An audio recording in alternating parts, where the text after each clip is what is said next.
Music Matters.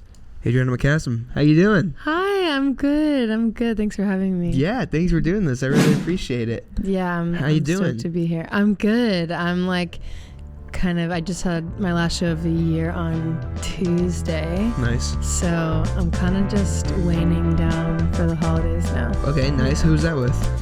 I was opening for this band Trace Mountains. Okay. I don't know if you know who it is. I don't think so, no. Where was it? It was at Gold Diggers. Cool. And he's from Austin, Texas, and he's just like a band that I've loved for a while. So it was really fun, and it was a stripped back set in comparison to the like full band sets we've been doing for a minute. So it was nice. Gotcha. That's super sick. I'm sure to have like a different kind of like setup to end the year is probably refreshing. It was also way less pressure. It was funny, like after the show, I was talking to my bandmate. I was like, that I feel better about that than any show I've done in the last like few months, because it was just we were just opening, so it's like the stakes were so low. I just felt so relaxed, and now I want to go into more shows like with that energy of just like, let's just have fun instead of being a head case about it. Yeah, well, I think like when the priority is the fun, that comes across so vividly, like for the watcher, for the fan. I feel like it's and this is sad to say, and I feel like I freak artists out when I say this, but like if somebody goes to a lot of shows, they can 1000% tell like if you are nervous or if you're not, if you can just find some way to boil it down to the basic common denominator of just like having fun. I feel like it takes away all of the worries from the crowd, and they are way more likely to engage with you in a good way. Yeah, and you're 100% right, and it's taken me years to. It's one thing to know that in your brain, and then to get on stage and let it go it's such a beast. Yeah. So I'm just now getting there of like, whatever, the like 10,000 hours of playing shows, and you're finally like, oh, I think I can have fun now. Yeah. Yeah. How long have you been performing entirely? Because you've been putting out music since 2019, right? Yeah. I was playing I've been playing music for a long time. I was playing in a band in college that like never actually, like we made a record, but we never released stuff, and we were just playing live. But Where'd you go to school? I went to school in North Carolina at Appalachian State University. Cool. Okay. At their music school. I guess I've been putting out my own stuff since 2019, but I've been playing shows since way before then. So, and then like in my childhood and stuff, it was like a whole other thing. But and then since I moved out here, it was way more like, I guess, focused than it's ever been. When you stopped doing the band stuff and kind of began doing your own solo stuff, was the live like the focus? Like when you were like, I guess not only this record, but I guess even all the stuff that preceded it, was the focus always to be a live act? Did you want to do that specifically, or did it kind of just shake out that way?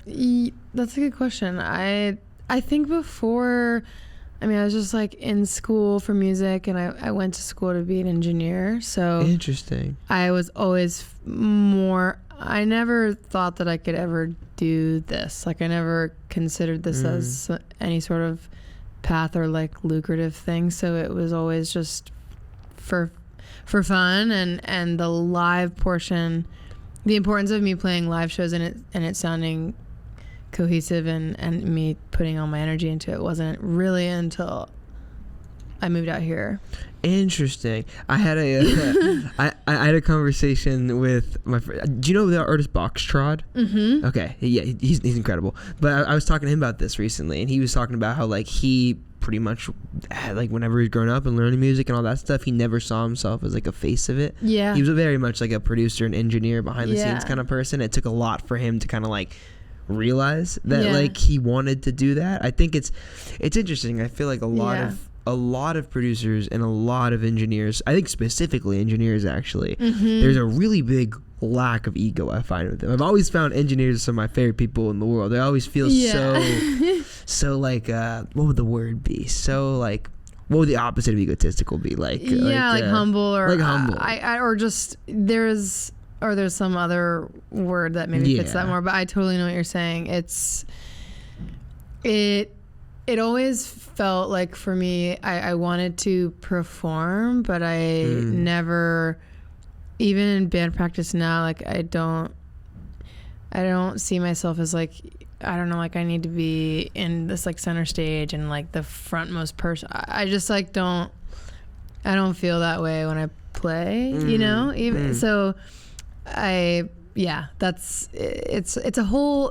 one thing to make a record. It's one thing to like make music at home. It's another thing to play live and figure out how that translates and how you feel about it.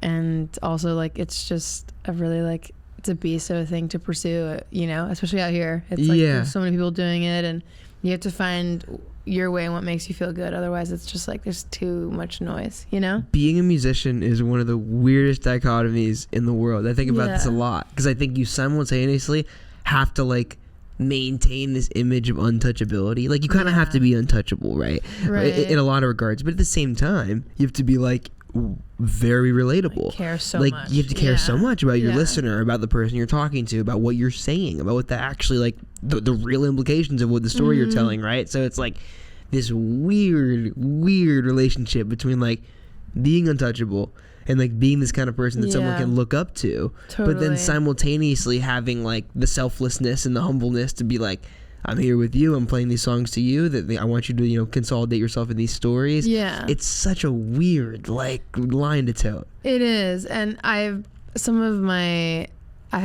homies that have like gotten a lot of traction and are doing super well now, and they managed to have. I've seen a couple interviews of them now talking about their tour life and their record and just like their process and just also other artists that I really admire where their demeanor is really level set and they kind of they care a lot but they're not super neurotic or like, and I just I aspire to have that sort of level of care but removal of other people's expectations. Just like, I'm just doing me, you know. That's well said. That's the goal.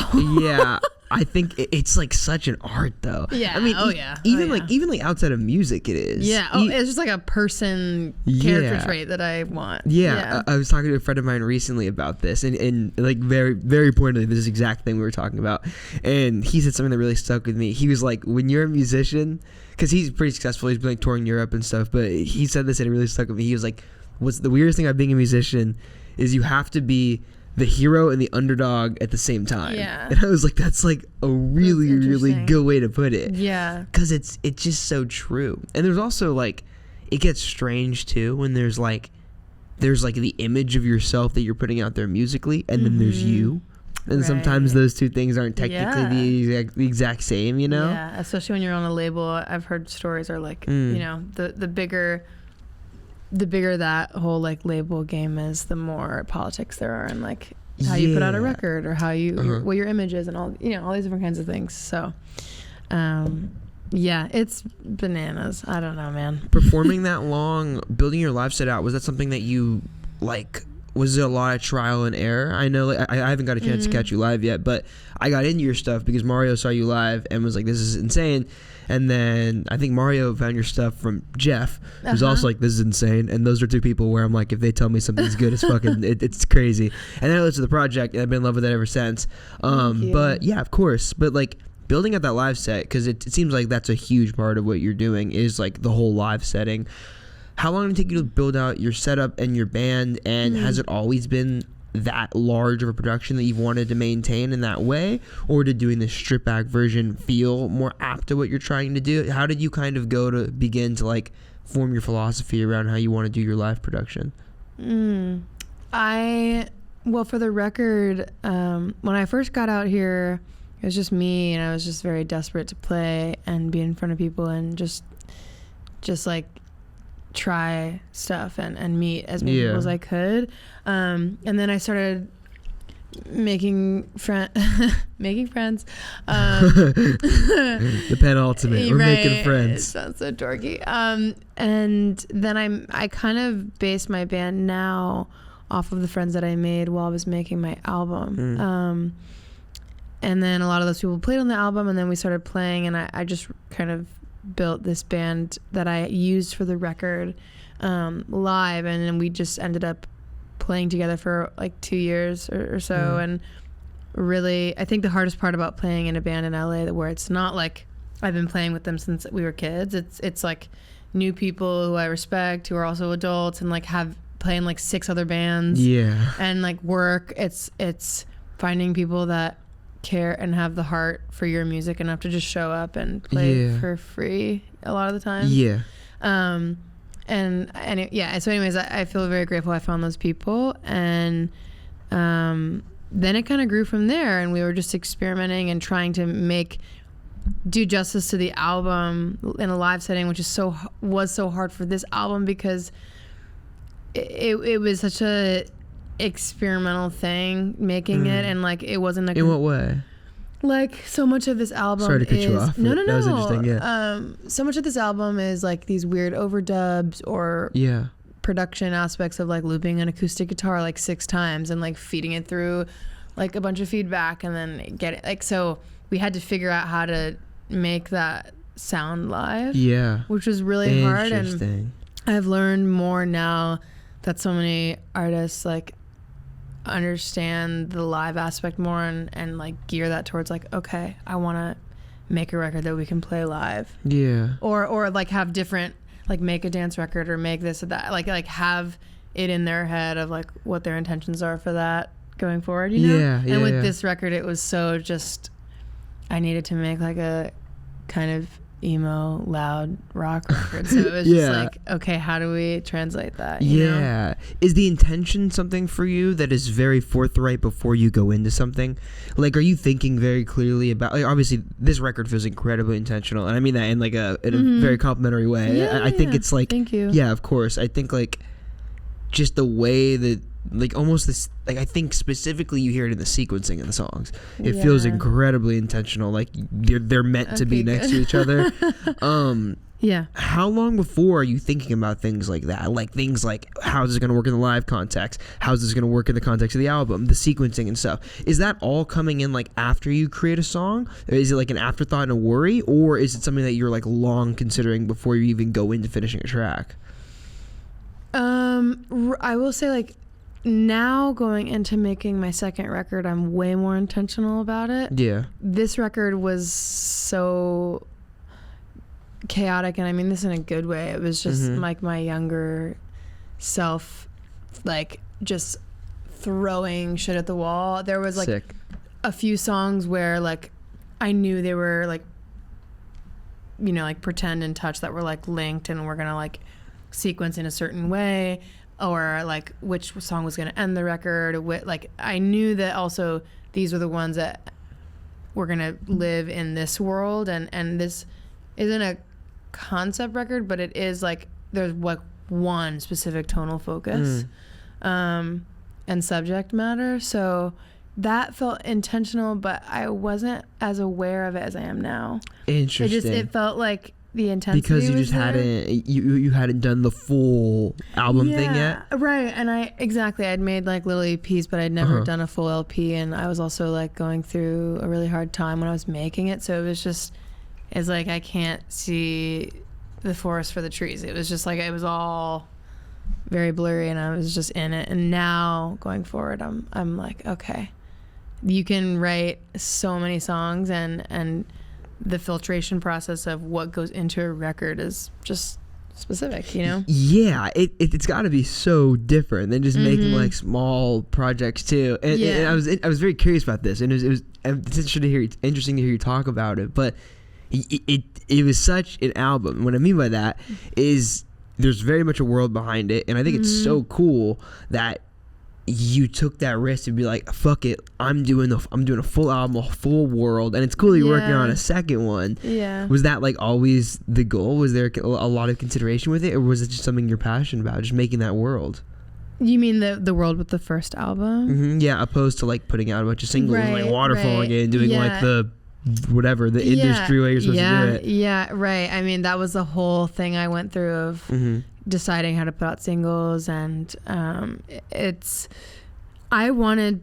felt very headstrong about putting out an album. Like I didn't want to do the whole like single thing and then see if labels catch on. I just wanted to, it needed to go. Yeah. And all these songs like they were just like very potently living in a world. And then when we started mixing it, my mixing engineer was the one who helped me with sequencing, and I had an idea, and I asked him one day, because we had been working on the songs for months, and he's like, this is how I hear this record in my head. And he showed me the sequencing, and I sort of freaked out, and I listened to the album again. And it really helped me understand how important that sequencing is. Yeah. I mean, it just like changes the entire like character of how you listen to something. So I mean, like that album right now, if it wasn't front to back and it was back to front, it's a different project. Right. It's entire like if you just take the order and you flip it on its head, yes, it's a fully different album. Yeah, it is. It makes me have so much. It makes me go back to the records that I listened to going into this album, and like part of me, it feels like we're in such a like single age of like things coming out one by one, like constantly, like we have so much music coming out every single day. People don't have like the attention span for albums anymore, but I think we're turning around with that. I agree. I think people actually do want that. Yeah. You know, and like you can have both. I think it's very much like a pendulum swing. Yeah. Like I think whenever something swings too far one way, it overcorrects the other way, and that's really how I feel about that. Like I think like for the past call it I guess like since like right pre-pandemic, like 2019, 2018 maybe, but like I think TikTok did this thing to our brains where we just like. I mean, I guess it's not even TikTok. I guess it's more just social media at large. But it's like it did this thing to our brain where instant gratification just feels like it feels like something it shouldn't feel like. Like it's just it's so present in every area of our lives. I think even things you wouldn't think it would like reverberate into, it does. I think music consumption it clearly has. I mean, I watched this video recently. I think it was a Rolling Stone video. I can't remember where I saw it, but it was talking about Old Town Road and like how if that song was maybe like 2 minutes and 9 seconds opposed to 1 minute and 58 seconds, they projected that it would have did like 1/4 less streams. And I was like, that's crazy thing to think about. Like, it's not even just like the way we're putting out songs. It's the length of the songs. Yeah. You know? Yeah. And it's so strange that we live in a music industry that's so hyperfixated on like the commodification of art. Yes, that we're willing to like alter things that are as simple as like 9 seconds of a song. Right. I think, and 100%, I think a lot of my friends struggle with the outward facing, portion of putting out music and being like, it's like this decision to be a brand or put yourself out there ad nauseum. And I think there's a balance, it's like I have friends who don't want to engage with that. And the reality is that we have to. It's part of the job. It's part of the decision to make music. It's like, there's a way that you can do it that works for you and that's honest. And, like I like artists like Clairo that are on TikTok that are just like doing like weird little cute dorky things with her sounds on there, and it's like people respond to it. She's not like trying to be an influencer or do anything that's disingenuous. You know what I mean? Yeah. Like she's also huge, but there's like ways to engage. I think. I will say though, I think you need to engage with it. But you can kind of like pick your poison. Yeah, totally. Like you can kind of choose the way in which you want to engage with it, and you don't have to go full tilt, Yeah, exactly. There is like there's like posting your snippet 12 times a day and making 9 TikTok songs and using. Dude, I heard this shit recently where somebody was talking to me about how they knew someone who was like using trending search terms in their lyrics. Like pointed, I'm like, how do you write a song like that? No, that's so nuts. But I was like, what I'm saying was like, there is that, and then there's like taking an escapade into like the Norwegian rainforest and finishing a project over 2 years and releasing it without any social media on Bandcamp. Yeah, but there's also a middle ground. There is, exactly. And it's like I think that's what's really cool about like what you're doing. I think is like the ultra like focused commitment to like I'm doing a project, like it's an album. I think that's really cool. I think it's a lost art. Thank you. I haven't thought. I mean, that's cool to hear you say that. Do you think that a lot of people our age like have less of a focus on albums. Entirely, for sure. But I do think also I think it's... That sounds like a dumb question, but I guess that... I don't know. That, yeah. Well, if you asked me this like 3 years ago, I would have said like yes, and I don't ever see that changing. Now I'm like yes, but I think it's changing. I agree with you. I think the pendulum is swinging back. Like I really feel like when things, especially on the internet, when something goes way too far in one direction, it tends to overcorrect pretty hard. Yeah. I think you see that in like a lot of shit. Like you see it in politics, you see it in like trend, you see it in a lot of things. Yeah. But I think with that thing specifically, it's like people were like, we didn't know that we wanted this like really, really instant gratification form of music, but then I think the major label system saw the opportunity to commodify it. They did, and then it was like they were having input on the length of your song or like making a 12-minute EP, which is, you know, it's okay, but like I think they saw an opportunity to capitalize on that. They did so. That became the norm. It's now been the norm for so long and been pushed to such an extreme level that people are sick of it. Yeah. And they kind of miss what was present before. So now I think it's swinging back a lot. Yeah. I think you're right. Yeah, I agree. And I also, though, like feel hella old head when I like talk about this. And I'm like, I don't think it's the worst thing in the world. I just think it's like, you know. No, I love albums. I'm with you. I mean, that's how I listened to music growing up. It was like CDs or like records with my dad, or occasionally tapes, which was awesome too. But it's like we like weren't allowed to really skip to the next song in the car. It was just like I grew up the same way, and I love one-off songs and all, and like I love that world too, but I just don't feel like I experienced life in that way. Interesting. Yeah. Like, wow, that's well said. Thank you. I mean, I don't know. So, yeah, that's just kind of my experience with it. Yeah. But I mean, like telling a story in 4 minutes and telling a story in 35 minutes is a very different ball game. Yeah. It's cool, and it makes a lot of sense that you said the record was kind of made within the confines of the same kind of group of people, and you're playing live with those people as well. Yeah. It makes a lot of sense, and it comes through a lot. I think the sound is incredibly cohesive on the project from track to track, and the songs feel very pointedly in the same world. Prior to this point, do you feel like you had found kind of like that sort of musical community that you're now like relying on so heavily and have, or was that kind of a thing that came for the first time with this project, and how big of a difference did that make? Yeah, definitely not. I mean, this was hugely something that came from making this album. So number one, I found so much of my community with my producer the producer who I made that record with, Ryan Pauly, and he, like, you know, just by way of sessions and meeting people and going to shows, it was like I met this whole other side of musicians on the east side in LA. Because I was kind of a part of the scene in Nashville, but I didn't really click. Oh, did you live in Nashville? Sorry, Asheville. Oh, Asheville. Gotcha. But I do want to go to Nashville.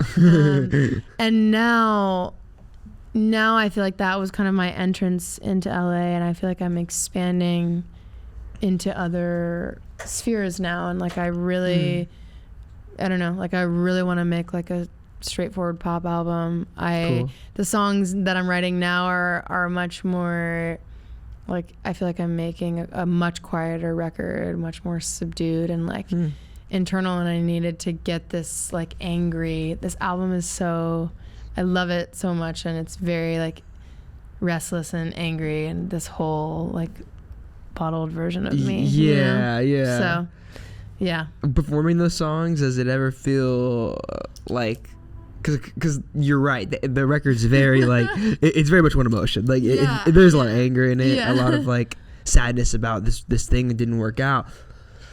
When you play these songs live, is it hard to tap into that same kind of emotional vulnerability that you had when you were writing the songs? Like, are you able to channel the same emotions when you're on stage, or is that difficult, being the fact that you've played the record live a ton of times now? Yeah, I think for a while it was much more in me, and now that I've played it more, I'm desensitized from it. You know, there are songs that I've written more. There are a few songs on the record that still get me, and like when I'm playing them live.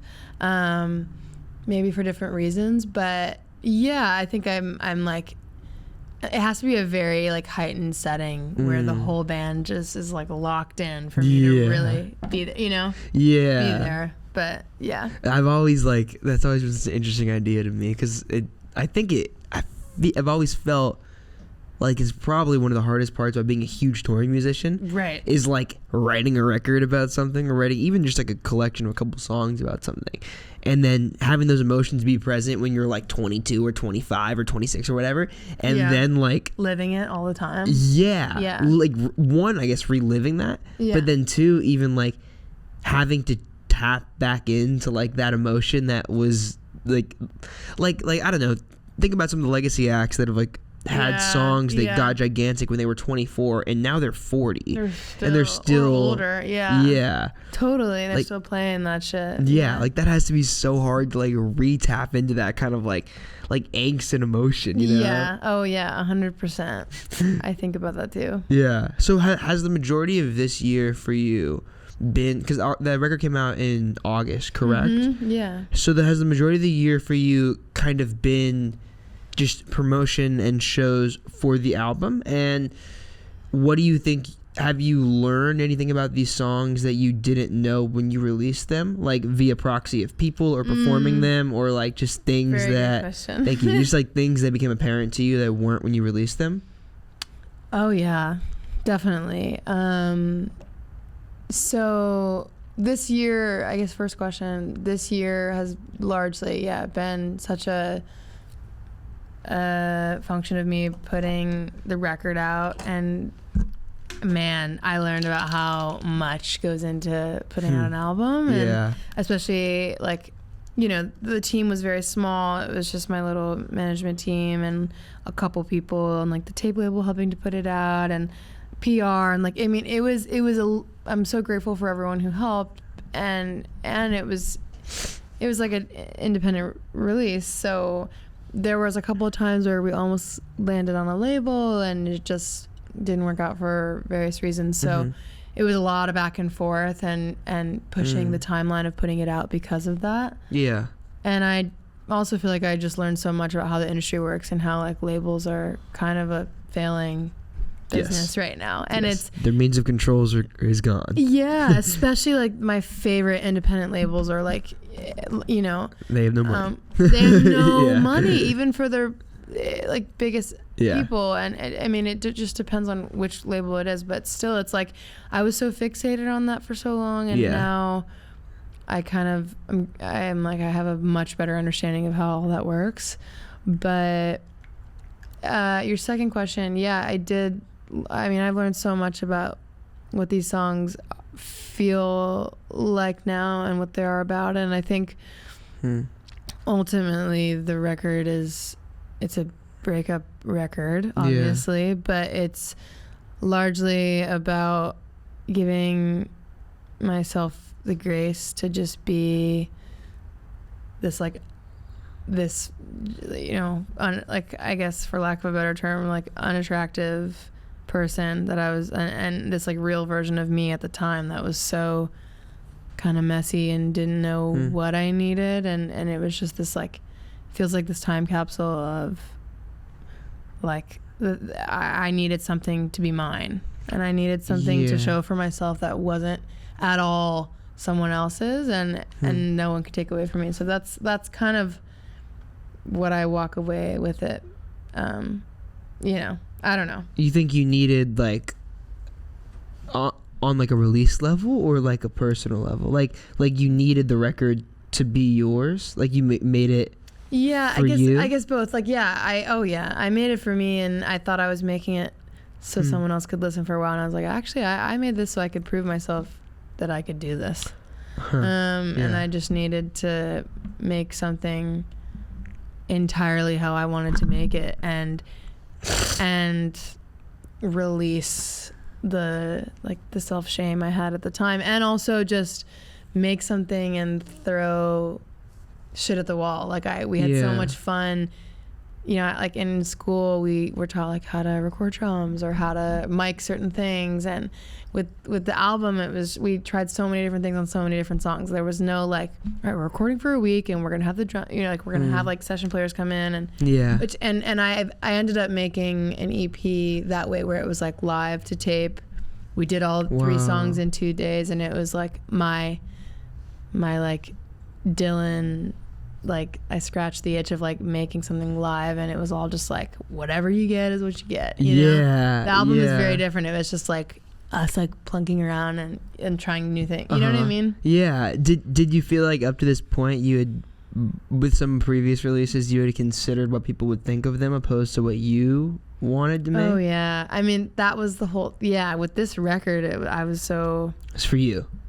What do you mean? Like you made it for you. Oh, excuse me. Yeah, I did. But I was also very consumed with how people would take it. And now going forward, I think that's the beauty of your 20s. Like getting older, even though like we're both so young, but it's just like, oh my God, my early 20s, I was so consumed with how people, what are people going to think? Like, does this fit? Like I wasn't hearing records that sound like this. Yeah. And that made me really discouraged at times, but it's also that made like, you discouraged? I don't know. That's so why. Like I now like that should I'm make so you excited. Yeah. And it feels like there's so many albums, especially coming to LA, that have this like sheen, rubber bridge, glossy sound. Yeah. And I was like, what the fuck? I don't know what does this work out here? Like, are people gonna want to come see it? You know? But now, there's a lot of power in that for sure. It's like the intuition to polish it. It's like getting rid of that. Yeah, totally. Yeah. That's so interesting that there was a time where you perceive that as like a bad thing. Like I've never heard anything like this. Oh no. Like that's so interesting, because I would be like, I've never heard anything like this. That's amazing. Like that's the coolest thing ever. Right. Maybe there's just this like human inclination to fit in, and there is for sure. And especially here. And now it's just like, wait, the last thing I would ever want to do is like make a record that's forgettable. Like that's like safe. Yeah, exactly. I think this is, I don't know, I feel like this is like an old head ass thing to say too. I feel like I'm on my own shit today. I feel you. But it's like, I do think that, I think moving to LA often in a really strange way can like beat the risk taking and the creativity out of you as an artist. I think you can get all consumed with like how these other artists are thinking about your art, or how like this perceived fan is like thinking about your art, and not like how individuals are relating or not relating to the complexity of your experience.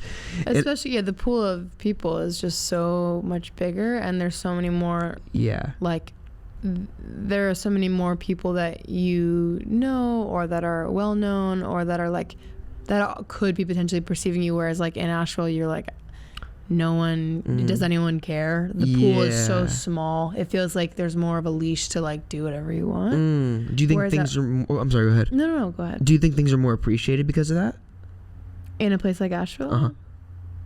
Maybe or there's and it's funny because when I left Asheville, like a few bands really like exploded, and rightfully so. They're so good, and part of me is like, that was a perfect space for like them to find their sound, and they weren't doing it for any sort of like external validation. They were doing it, I know, because it was just like in them. And I think a lot of times being here, it feels like a lot of people are doing it for the like, they're too cool, they don't put out that they actually care, but in reality every of the choices that they make are so that they can get attention. You know what I mean? There's so much noise and so much of like it's very human, but there's so much of an inclination to like appeal to the noise, and it can get so fucking like overwhelming and so like blurry in your brain, and I think you can get to a place where you then begin to question like, why did I even come here? You know, totally. I think it gets very easy. You said you've been here for almost 4 years. It'll be 4 years in January. Crazy. Do you think you feel, because I know you were saying that like you feel like you've really found your community, do you think, like, what's, I mean, we were talking about this before with like some artists that we're both really big fans of, but do you feel like there's something in the air in the community of people that you've been lucky enough to be around and make the record around now that maybe you hadn't found or wasn't present prior to this point?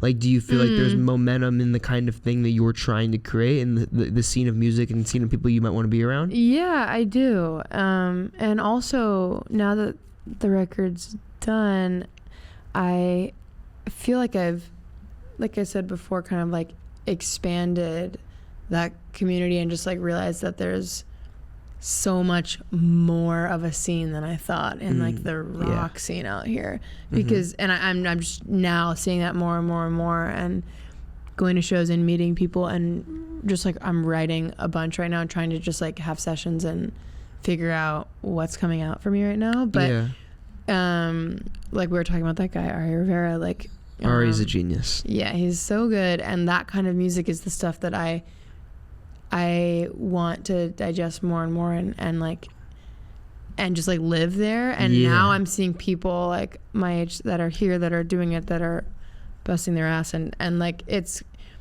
feels like that is just expanding, I guess is what I'm trying to say. Like, it took me a while to like, takes a while to find your footing out here, and there's so many different pockets, you know?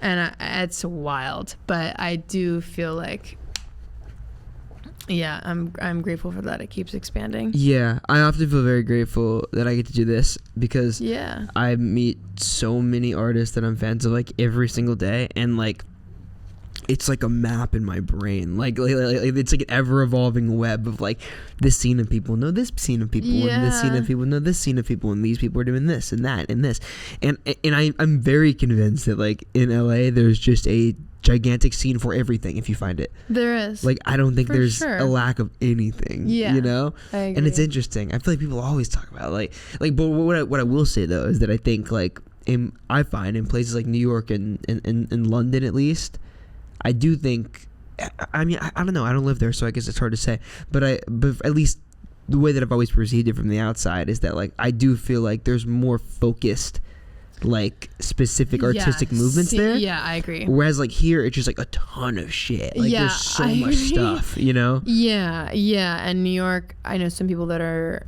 in New York and artists and doing their thing, and it feels like it's returned to New York City a little bit more. When I was there for like a year, and I wanted to move there, and I'm grateful. I thought I was always gonna like be a New York person, and I moved out here very unexpectedly, and it's true. Like, there's like such a gigantic pool out here. There's something for everyone. Yeah. What was your experience in New York like? Like, did you like it versus LA? I was only there for a year, working at a label, and like finishing out school. Interesting. And it was great. I mean, it's a hard city to be a band in. Yeah. And like carrying your amp on the subway for like practice, you know? Yeah. But I mean, I love it. It's like the most romantic city to me, and it has everything. It's also really tough and very expensive, and I would only go back there if I had a like actual job or reason to be there, or was on tour or something. But I mean, I love it. It's like the greatest city in the world. Yeah. You touched on it a second ago with like some really, really sick artists. Like, they're getting a body of water, people from Asheville.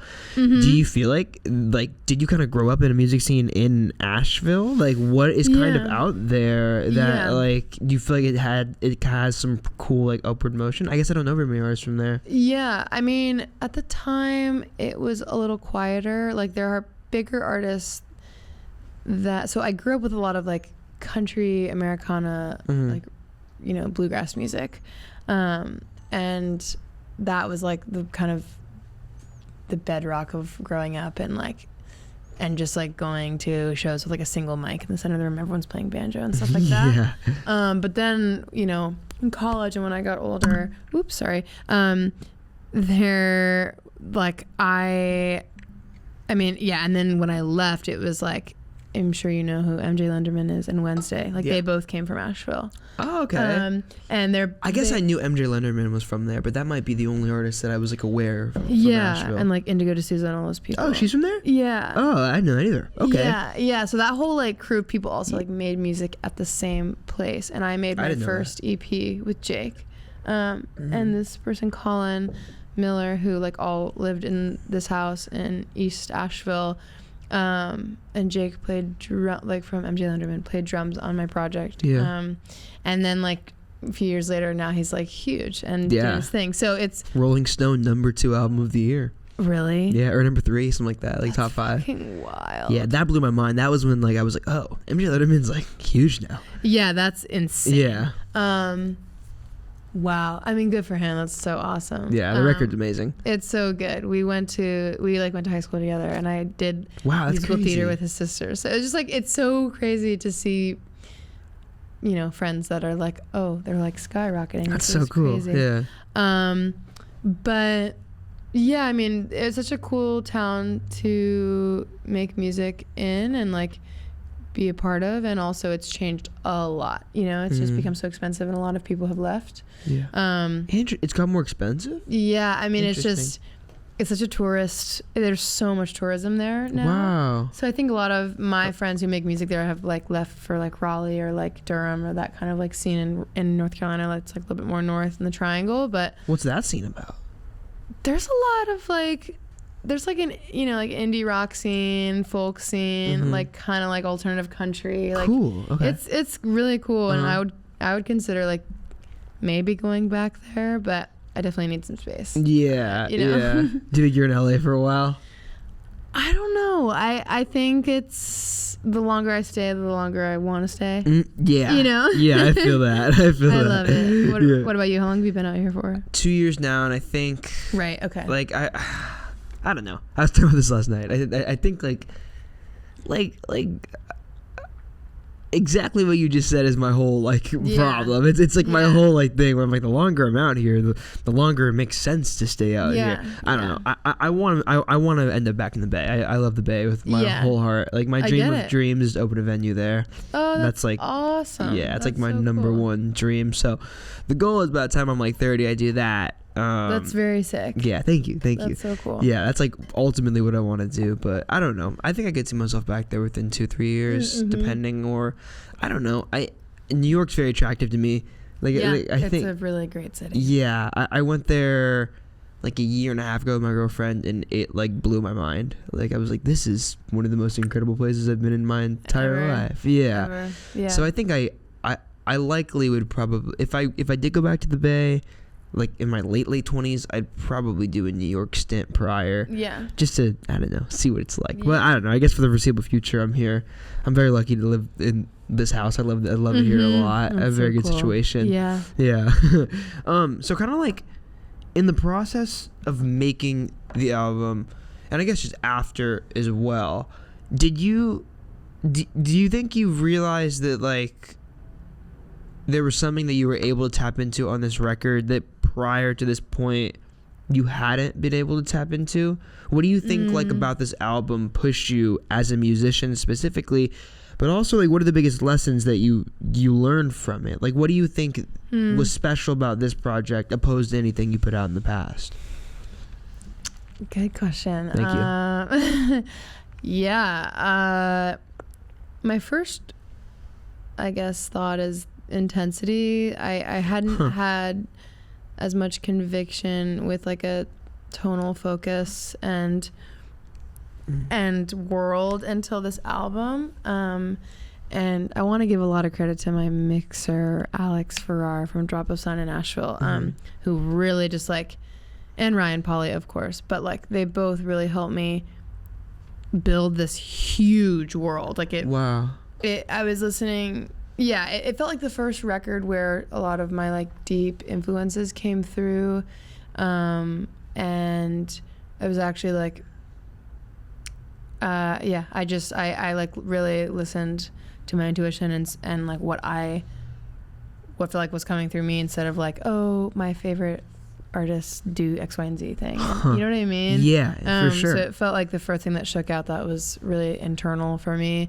But again, it was very like life-changing to have these two, like my producer and mixer who just like elevated the fuck out of it, you know, like making it just like staggering and big and loud and like and then like building, like my favorite part about mixing is like it really like builds the world. Like production can be kind of like disparate or like here and there, and then and the mixing process like draws so many through lines, you know? Yeah. So it just taught me so much about how important that is. It does make a lot of sense that you paid a ton of attention to that, because there's a very I think about this every time I listen to the project, but there's a really it feels very intentional. Like there's a very intentional amount of dirt on this project, where like it like especially vocally, where like the vocal production is very like it doesn't feel overly produced per se, but it's like drowned in layers and like so many effects, and it's very all encompassing, especially when you listen to headphones. There's definitely a difference to this album when you listen to it on speakers versus headphones, and I feel like when you listen to it on headphones, cool. Like the vocal layers really come through, and like I said, they feel very dirty. Like, I guess I'm not a producer. I couldn't tell you the vocal chain or the effects, but like they feel dirty is the way I describe them. Yeah, exactly. It was intentionally very like, some of it's blown out, not clipping, but it's very like max capacity, and I think that's what I'm excited about with the next record is to like have more of my voice come through. That's just me and like and a mic. You know, it's like, and it's like dry and it's intimate and it's more in that space. But again, like I needed to like make this thing that was like, I mean, a lot of the records I was listening to at the time were like the vocals and a lot of the tracks maybe weren't the frontal focus of the song. It was like interesting. Some like, you know, like big guitar bands that were like this huge wash. You know what I mean? Yeah. And I wanted to feel less like a pop like vocal fronted project. You know what I mean? And more like that world. More like where the vocal is one instrument, a sea of other things rather than the thing. Yeah. That makes a lot of sense that you described it as like a wash of guitars. Like it's almost like shoegazy at times, or like dream poppy, like slow divey a little bit. Yeah, I love that band. Yeah, definitely where it like brings my brain, and I think that's very pointedly because of the vocal production, and also just I guess the production in general, like the way it just feels very dirty is the only way I can think to describe it, where it just like it's all encompassing, like it really brings you into a world. I was listening to a lot of like 90s rock at the time from my dad, so it was like, I mean, very different worlds, but like what kind of stuff? Like there's this Alice in Chains album called Jar of Flies. That's like my dad's favorite, and I listen to it a lot. And like other records of theirs, and also Jeff Buckley's album Grace. That's like I mean that felt like centerfold for me with this album of like the range that record has of like vocal intimacy and sadness, and also a lot of moments, huge like guitar washes and like full band, like just totally ripping. I got more into like Smashing Pumpkins, and then later on I was like listening to more Dylan. So I mean that's the Dylan wave was more like on the end of me making the record. Bob Dylan? Okay. But yeah, like it was, and then like also like there's like, I don't know if this is intentional, it's probably just passive, but like Alanis Morissette and like that kind of world of like, I can see that, you know, like that whole like Sheryl Crow, like that whole world seeps in a little bit with like their vocal stuff, and so you know, that's kind of like where I was percolating. That's interesting. That makes sense when you say it, but I wouldn't think that. Yeah. Like the production to me is like it's super like dream poppy shoegazy. Like, Like I just it's interesting because I would think the influences live more in like the Cockatoo Twins, like which are Mazzy the Star Sundays, Mazzy Star. Yeah, the Sundays were big. I was also listening to a lot of Frank Ocean. You know, like it's like all over the place. That's so sick though. I really love the way you described committing to it. Like I really love how you said like the first time I feel like I committed or gave all of myself to an album. I feel like that's like a, I don't know, in my brain I think that feels like a logical first step, but I feel like a lot of artists just never. That's wild to me. It's a lot. It's to pour all of yourself into one solidified specific piece of work. It's a ton. To say like, I'm gonna live in this world, like I'm gonna make this world over the next year of my life. Right. It's a huge commitment, but I think like you have to let go. You gotta let go of like the hope that like one of these singles is gonna go TikTok viral, or you like you do. It's like a lost. Also, your vulnerability. Like you have to let go of like holding on to like not wanting to share these parts of you, I think sometimes. Yeah, and I think also just letting go of like all the imperfections, and this record is so all over the place with that, and also just like making songs in general. Like some of my favorite artists put out so many, they're so prolific, and there are so many songs that are like lifelong for me, and then there's other songs that they put out that are like not, I don't want to say average, but they're not show stopping. Yeah. And that's just part of writing songs, you know? It's like that's the commitment. Was that like a scary thing for you, or an exciting thing, or a thing that felt freeing to like throw all of yourself into a project? No, like when, you know, after a day working on it, like there was nothing left behind. Oh man, I mean, it was a lifeline for me. I was going through a breakup at the time, and it was like it's kind of all I had was like me coming out here alone and knowing that I need to make an album, and then as soon as the album was over I could leave. But it was like that was my commitment to myself. It was like my attachment theory. Like it was just I needed that to stay out here. It was like I wanted to be in the studio all the time, and just like it felt really good. And so you said attachment theory? Like it was like in my head, that's what was keeping me grounded you here. Yeah, that's interesting. Wait, so you went through this breakup, and then you came out here, and then you made the album, and then you stayed? Yeah. Gotcha. Like, I wasn't sure. I was like, I have a couple people that I know in LA that like, and this thing is pulling me out here, and I don't have it was crazy. It was stupid. I didn't have a job. I didn't have any sort of immediate prospects, but I knew I needed to make a record. And then I ended up finding Ryan. I was like touring a bunch of studios and like dropping in, and it happened the way it needed to. And I like just, so I knew which studio. I knew it was going to be Ryan's right when I walked in. It was just like the feeling of, oh yeah. Wait, so how long ago was that? That was probably 3 years ago. So this record's been, like, you've been working for like 4 years? 3 years? Well, I started making it, like, start to finish, the record took of me making it like 2.5 years. Damn. Which is crazy. That's crazy. But it's primarily a function of, like, me not being able to afford studio time a bunch. So it was like waves of like 2 songs here, 2 songs, you know. Yeah. Now I know going forward I want to just like capsule it and do it all in like a week or 2. You think so? Yeah, I mean, it's a lot cheaper for sure. It is, and it's also just like I want to live in that world, you know. There's something to be said about like living inside of it and not like coming in and out, and then you like are like, do I even want to put this out? Like it's just your opinions change over time, but took a while. It took a while, but yeah, it feels really, really helpful that it's out now. I feel like when something exists too long and you just listen to it time and time and time again, you can start to beat apart the imperfections that make it cool in the first place. Yeah, exactly. Like you can just like beat out the character of it because you're like, why do people don't like this? Why do people don't like that? Why do people don't like this? Totally. And I think it's hard to know like when something is done. You know, like is that a thing that comes naturally for you? Is it easy to figure out when you're like, oh, the song's done, or is it hard?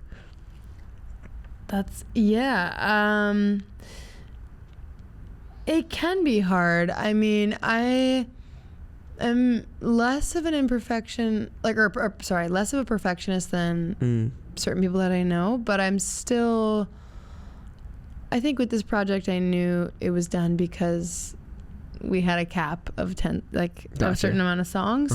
But now I have a better relationship with knowing when something's done. I never want to like be in paralysis mode with how, or I've just like had, I think I have a better relationship with it now. What are the signs? Just when something feels like. What are the signs? Whoa, excuse me. Oh, you're good. Oh my God. Jesus Christ. No, I just like choked on air. No, I feel you. That was me last week. I took too big of a breath. That was crazy. What are the signs? I mean, it helps to be making it with people, and then just knowing I've overproduced something many times, and like you kind of just knowing like what does this song actually need, what's in service to this, and so much of it is just like feeling based. And not getting stuck in like over listening to demos or whatever. Yeah, that makes sense. Like the whole demo-itis thing. So real. Yeah. What do you think was the hardest part of making the album? Like, was there one big challenge that? The administrative part of putting it out. Interesting, because like, you guys were shopping around for a while. Yeah, nice. And it sucks. Like it's like pitching yourself every day. Yeah, it's exhausting. It's so gnarly. I love the mixing stage. Mastering was really fun. Like a lot of people don't like mixing, but I got to be hands-on in the room with him for most of it, so it was just like awesome. But yeah, you have to become a different person when you're like promoting yourself. Yeah. So it's just like a weird spot. Yeah, I've seen so many like this is unfortunate, but I think I've seen a lot of artists like beat their love of something out of it because they're just like forcibly trying to like convince people that it's worth listening to. Yeah. Or like having to like forcibly convince labels that it's worth giving money to. You know, it's just like one of those two things. I've seen a lot of artists be really stoked on something. Yeah. And then go through that process and come out the other side of it not as excited anymore. Totally. Do you like, once you finish the project, in terms of marketing and stuff, were there any like things that you knew you didn't want to do or things that you knew that you did want to do, I guess, going out of it as well? Like, was that something that was intimidating or more exciting for you, trying to find creative ways to get people to listen to it? And it seems like a lot of what you've been doing is in the live world. Yeah, it is. I think the live world is what I thought I had the most control over, and now I want to be, like, there's ways to be putting yourself out there more, like, in a digital way that it can be creative or fun, that aren't, like, selling your soul. But I knew that I didn't want to push the timeline anymore because I pushed it twice of like potentially waiting for a label or like waiting for their calendar cycle because that was an offer from someone, and I was just like, I'm not waiting till 2025. We'd love to release this in Q1.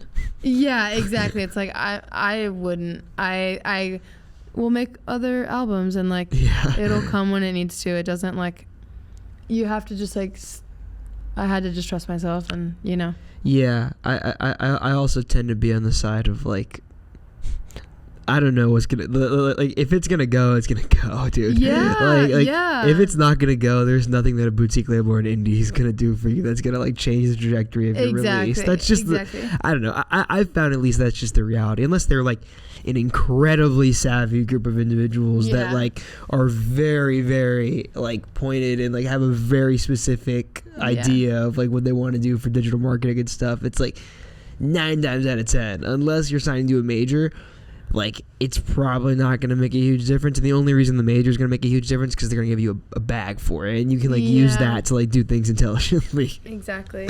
Yeah, but it's definitely I don't envy that part of being an artist, like having to like sell yourself to labels and pitch in that way and stuff. Totally. It's the weirdest part in my opinion. Yeah. Does the vulnerability of your music ever become a thing that's difficult for you? Like in terms of like sharing these parts of yourself with people, is that difficult? Not at all, which is Really? Yeah, that's awesome. I don't know. There have been moments where like I think the hardest parts are like the vulnerability with my family and like sharing that in songs, and then like having my family come to shows and they're like, oh, is that about us? Like, you know, they're like, the show. Is that about us? Like, what is this? It comes that many other things don't come easily for me, but that portion definitely does. It feels like being like writing songs is allowance for like it just is like a other version of me that is like more able to share and has more of a language than having like a conversation about it, you know? It just feels like, yeah, especially if it comes out and it's, if it, you know, if I'm writing a song and it kind of falls out, like there's been a few like that where it's very like especially vulnerable. It's like that song's gotta live, you know? I don't feel like it's like not for me to decide. It's not like, I don't know, I don't struggle with it. I don't know why. Yeah, falling out is a good way to put it, I think. I always feel like the songs that artists have described to me, that's like how they came about, they fell out, those tend to feel the most special, I think. I know, and you can't plan for that shit, you know? Yeah. You're not like, just like, oh, I'm just, it's not like writing songs are just like always you're dropped in by like something, some like spirit is coming into you. Like most of the time writing songs is like showing up and being like, I don't know, and just like feeling unfulfilled by it and then trying again. But then there are those like special moments. Do those ever come for you like really, really like inconvenient times? Yeah, inconvenient times. Yeah. I wrote a song recently that's like a country song that I'm gonna be like releasing under like a new project in the new year, cool. which I'm excited about.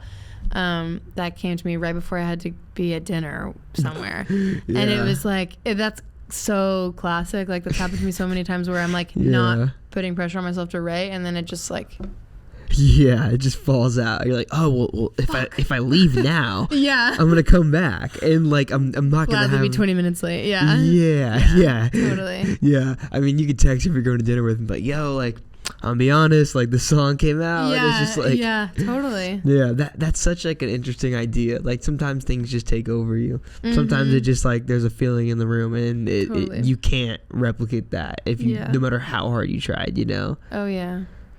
Do you like when those moments come? Are you somebody who runs to start writing music, or like do you? I guess when do you feel the most inspired? Like when something falls out of you and stuff. Is it usually experience based, or is it like thought based for you? Yeah, I would say it leans more towards experience based. It used to be when I would have like very heightened experiences, which I don't want to latch onto because I was. That's just hard. Like my mental health was the worst that it was when I was making that album. But now I think it is still experience based, but it's like allowing myself. It's like the combination of that mixed with the more that I'm reading and like writing and consuming things that aren't my phone that help me to feel full, and you know, like the input period of consuming other people's art is helpful because then it gives me the language to write stuff for myself, you know? Yeah, interesting that it's also in worlds outside of music, like in books and stuff. Yeah, for sure. I think there's also, like right now I'm not listening to any music with lyrics. Like it's just a lot of guitar music. What kind of stuff? I've been listening to this Sam Wilkes album. Do you know who that is? I know the name. I guess I don't think so though. Something Craig. There's like a few artists on there. And it's just like this like crew of guys that's making this it's guitar, it's a little country, it's very like pedal steel, like open. Sick. It's like awesome. There's this other band, North Americans. I don't know. I love them. My number 2 artist of the year. Really? Yeah, Long Career World's like one of my favorite albums of all time. That's amazing. Yeah. I love them so much. I've never met anybody else that knows North Americans like that. Yeah. North Okay. Americans are like one of my favorite acts of all time. Like, Have you seen them live? No, and I've wanted to my whole life. Yeah, same. Yeah. That's literally so sick. Literally them. look at my raft. Like this is like No, please, I want to see it. This is I use Tidal, so it's Tidal Raft, but like look at this. Oh, good for you. I should switch to that. Yeah. Don't feel like you have to. I'm just an elitist. I mean, McGee. Oh, of course. Oh, this is great. Yeah. That's amazing. The Strokes, of course. Yeah. But North Americans, like, oh, that's so sick. Yeah, and McGee's having such a crazy moment. I mean, McGee is huge for me. It's like all along Cruel World, and it's been the last like 4 years like this. That's amazing. You should definitely listen to Sam Wilkes album. I'll show you after we get off. But that album's like my safe album. It's like my comfort album. And also this girl Gia Margaret, who has a like piano album and then like another like ambient album. Just like I feel like after listening to a lot of music that I am similar to, or whatever it is, like old stuff, like I want to like I return and I can't have that much input. I need to like listen to like jazz standards or like Bill Evans trio or just like that, you know. It's like I have to like shift it. I totally know what you mean. Yeah, I feel very similarly sometimes because there's so much music that, and this is a terrible thing to complain about. I'm not complaining about it at all, but like I listen to so many things to collect my thoughts on it to then talk about it that like I sometimes really, really gravitate in like my own time towards listening to things like North Americans that are not like lyrically driven, where it's like the conclusion that I come to isn't something I have to share. It's not like it's a cool way to put it. It's not like a pointed thing. Yeah, it can be blurry. Like I can listen to like that album and like in whatever day it is, it can be like a workshop or test. I don't have to like really solidify. I don't have to like chisel my thoughts away and like figure out exactly how I feel about it. It can just exist, you know? Oh yeah, it can just feel like comfortable for you. Yeah. Love Ryan Richter so much. We're talking about him before. Dude, that only one song that he has on Spotify. 25-minute song. Yeah. So good. So good. Yeah. And how like vocals come in at the end for no reason. It just becomes like a folk song at the end. So cool. Oh God, yeah, that shit is so cool. But that makes sense. That I think I've heard a lot of musicians talk about how like you have to be careful with like what you're listening to and why, and like because I would imagine everything that you listen to is impacting the way that you think about your writing in one way or another, even if you don't realize it, you know? Yeah, for sure. I mean, exactly. What do you think is what do you think is the biggest lesson that you learned from the creation of the project? Like, is there one thing that sticks out that like you think that the whole process you really learned that you think is something you'll think about for a long time? I think the power in finishing something is so important. And beyond whatever you make, I'm very happy that I still love this album and it's years after making it or finishing it. But I mean, I just like always want to be someone who finishes stuff. Yeah, and I think just like seeing it through. Yeah, there's so many reasons. There's so many points along the way where it could not go anywhere, or it could be on your hard drive for forever. Yeah, and I think that's probably my number one answer for that. That's an interesting way to put it. Like, there's so many times where you could just stop. Really, every point is a point where you could just be like, I'm good. Oh yeah.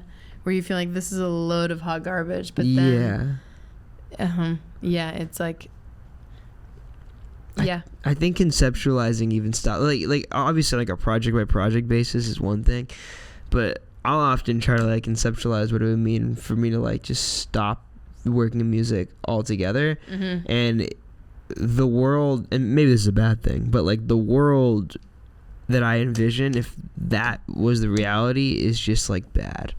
Like, I just can't see how it would make sense. Yeah. Like, I don't know myself without music at all. Yeah. You know, and I'm sure you feel the same. Yeah. It is a crazy thought that, like, at any point we could all just be like, I'm out. Of course. Yeah, totally. It's scary in a way. All right. Adriana McCassim, well, that's the thing I wanted to ask you.